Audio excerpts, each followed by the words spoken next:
देखो आज का जो टॉपिक है वो है सॉल्ट। क्या है?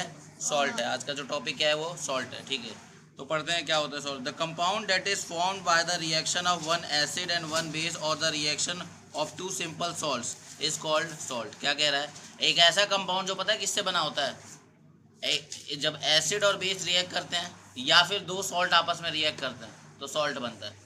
तो ठीक है, तो सॉल्ट एक ऐसा कंपाउंड है जो कब बनता है? जब एसिड और बेस आपस में रिएक्ट करते हैं तो उससे सॉल्ट बनता है, या दो सॉल्ट आपस में रिएक्ट करते हैं तो भी क्या बनता है? सॉल्ट बनता है। ऐसे कंपाउंड को हम लोग क्या बोलते हैं? सॉल्ट कहते हैं। ठीक है, समझ आई बात? अब यहाँ पे देखो, salt strong acid plus strong base कैसा सॉल्ट देता है? Neutral salt. अगर आपका एसिड स्ट्रॉन्ग है और स्ट्रॉन्ग बेस है तो कैसी सॉल्ट मिलेगी आपको? न्यूट्रल सॉल्ट मिलेगी। और उसका पीएच कितना होगा? 7 होगा। साथ में वाटर तो मिलेगा। एसिड बेस रिएक्ट करते हैं तो सॉल्ट और वाटर देते हैं ना। लेकिन अगर दो एसिड भी स्ट्रॉन्ग हो और बेस भी स्ट्रॉन्ग हो तो सॉल्ट कैसे मिलेगी?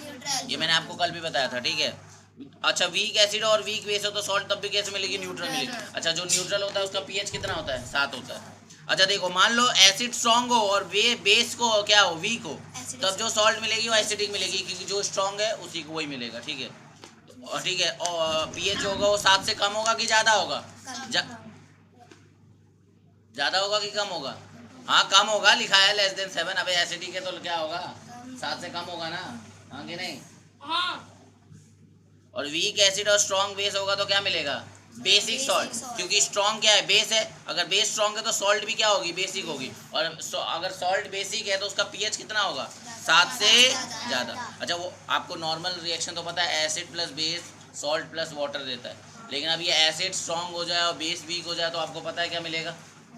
एसिडिक सॉल्ट मिलेगी। सॉल्ट और वाटर तो मिलना ही है। समझ आ गई बात? याद रहेगा? कैसे याद रखना है? दोनों स्ट्रांग होंगे तो न्यूट्रल, दोनों वीक होंगे तो न्यूट्रल। तो अगर एसिड और बेस में से जो स्ट्रांग होगा वही वाली सॉल्ट मिलेगी। ठीक है, अगर मान लो एसिड स्ट्रांग है तो एसिडिक सॉल्ट, बेस स्ट्रांग है तो बेसिक सॉल्ट। ठीक है, वाटर तो साथ में मिलना ही है। रिएक्शन समझ आ गई? वैसे ही न्यूट्रलाइजेशन रिएक्शन है सारी। ठीक है, सॉल्ट क्या होता है समझ आया? ठीक, कॉमन सॉल्ट। देखो हमें ना जो सॉल्ट पढ़ना है वो है हमारा कॉमन सॉल्ट। घरों में नमक खाते हो? नमक टाटा का नमक, बहुत सारे ब्रांड का नमक खाया होगा, 10 वाला नमक, 15 वाला नमक। ठीक है, अलग अलग दाम के नमक आते हैं। लेकिन जो नमक आप जो खाते हो वो कॉमन सॉल्ट होता है। NaCl बोलते हैं उसे। मतलब जो कंपाउंड से बना होता है उसे NaCl, सोडियम क्लोराइड। क्या होता है कंपाउंड के अंदर? Sodium chloride. देखो क्या लिखा है? सोडियम क्लोराइड NaCl, सी बड़ा यहाँ पे। सोडियम क्लोराइड या NaCl is called as common salt which we also use in our food. देखो सोडियम क्लोराइड को हम लोग कॉमन सॉल्ट कहते हैं, साधारण नमक। ठीक है, जो हम अपने खाने में इस्तेमाल करते हैं। ठीक है, इसके बिना तो खाना क्या ही टेस्ट देता है? बिना नमक के खाना अच्छा लगता है? नहीं।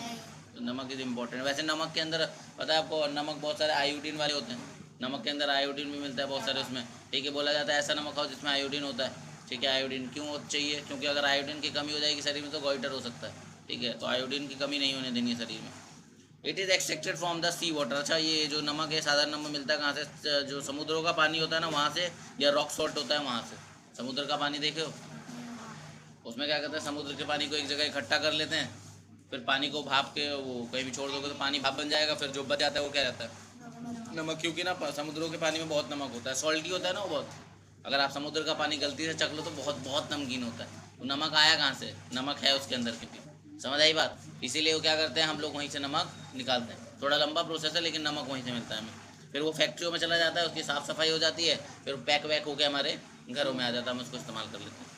अच्छा ये जब बात नमक की चल रही है ना तो इससे ना एक किस्सा जुड़ा हुआ है इतिहास का, डांडी मार्च का। 1930 में गांधी जी ने डांडी मार्च निकाली थी। पता है क्यों? क्योंकि अंग्रेज़ों के टाइम पे ना नमक पे बहुत ज़्यादा टैक्स लगता था, बहुत ज़्यादा। उन्होंने जानबूझ के नमक पे इतना ज़्यादा टैक्स लगा दिया था कि आम आदमी के बस की बात नहीं थी। एक तो समुद्रों से मिल रहा है नमक, जिसे लोग ही एक्सट्रैक्ट कर रहे हैं और लोग भी इस्तेमाल नहीं पा रहे हैं, इतना टैक्स था। तो गांधी जी ने एक मार्च निकाली थी, एक यात्रा निकाली थी, डांडी मार्च, जिसे हम कहते हैं 1930 में। ठीक है, समझ आई बात? और ये समुद्र तक गए थे और वहाँ पर इन्होंने अंग्रेज़ों के नियम को तोड़ के नमक खुद से बनाया था। नमक बनाना कोई बहुत बड़ी बात नहीं है, वो पानी लिया, नमक बना लिया, तैयार कर लिया। ये मैसेज देने का तरीका था कि आप इतने टैक्स लगाओगे तो हम इस चीज़ को बर्दाश्त नहीं करेंगे। हमारा ही देश, हमारे ही लोग, और हमें ही नमक नहीं मिल पा रहा है, इतना ज़्यादा टैक्स लगा। सोचो, भारत का ही देश, भारत के ही लोग, और कोई बाहर से आया हुआ वो हम पे राज कर रहा है और हमें ही वो नमक नहीं मिल पा रहा है। बात समझ रहे हो? कितना कितनी कितनी सोचने वाली बात है। तो इसी को देख के डांडी मार्च निकाला गया था 1930, सन 1930 में। आज 2024 चल रहा है, लगभग 94 साल पहले की बात है ये। ठीक है, गांधी जी थे एक पर्सनैलिटी, गांधी जी को जानते हो ना? हाँ, तो गांधी जी के कभी भी चैप्टर हिस्ट्री में पढ़ोगे तो ये वाला टॉपिक जब पढ़ो तो याद रखोगे। सॉल्ट था इसलिए मैंने बता दिया। Rock salt is found as a brown crystal, ठीक है। रॉक सॉल्ट जो होता है ना, कहा ना सी वाटर से मिलता है, नहीं तो रॉक सॉल्ट। अच्छा, रॉक सॉल्ट क्या होता है? एक ब्राउन कलर का क्रिस्टल होता है। This is obtain by the extraction like coal. ये कब मिलता है? जब आप कोयला वगैरह जैसी चीज़ निकालते हो ना, उसके दौरान ये चीज़ भी मिलती है। उससे भी नमक निकाला जाता है। दो जगह से ही नमक मिलता है, एक तो समुद्र के पानी से, दूसरा रॉक सॉल्ट। रॉक सॉल्ट कैसा होता है? ब्राउन कलर का होता है। कोयला निकालते वक्त हमें ये मिलता है साथ में, ठीक है। तो उसी से हम लोग नमक भी निकाल लेते हैं। समझ आ रही है बात? इसके बाद है कॉमन सॉल्ट का इस्तेमाल क्या क्या, ठीक है। कॉमन सॉल्ट का इस्तेमाल क्या क्या है, ठीक है। तो कॉमन सॉल्ट का इस्तेमाल पढ़े, देखो। It is use in cooking of food, पहला तो खाने में इस्तेमाल किया जाता है, ठीक है।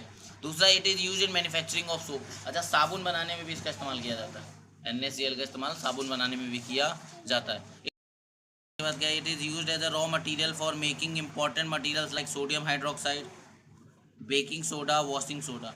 इसका NaCl का इस्तेमाल करके ना, ये ना कच्चे सामान के तौर पे इस्तेमाल होता है। NaCl क्या चीज़ों को बनाने के लिए? सोडियम हाइड्रोक्साइड को बनाने के लिए, बेकिंग सोडा बनाने के लिए, वॉशिंग सोडा बनाने के लिए, ठीक है। अब जब कौन कौन सी चीज़ें हैं जिसमें NaCl का इस्तेमाल होता ही होता है? कॉस्टिक सोडा बनाने के लिए, जिसको हम सोडियम हाइड्रोक्साइड कहते हैं, जिसका फॉर्मूला होता है NaOH। ब्लीचिंग पाउडर बनाने के लिए, जिसे कैल्शियम ऑक्सीक्लोराइड कहा जाता है, जिसका फॉर्मूला होता है CaOCl2, ठीक है। बेकिंग सोडा बनाने के लिए, जिसको हम क्या कहते हैं? सोडियम हाइड्रोजन कार्बोनेट कहते हैं, ठीक है, जिसका जिसका फॉर्मूला होता है NaHCO3। वॉशिंग सोडा बनाने के लिए जिसका फॉर्मूला होता है क्या? Na2CO3.10H2, ठीक है। समझ बात? ये सारी चीज़ें हमारी किससे बनती हैं? कॉमन सॉल्ट से। मतलब कहने का मतलब है कॉमन सॉल्ट के बिना इनको बनाना पॉसिबल नहीं है। समझ आई बात? तो यहाँ हमारा सॉल्ट वाला टॉपिक ख़त्म होता है।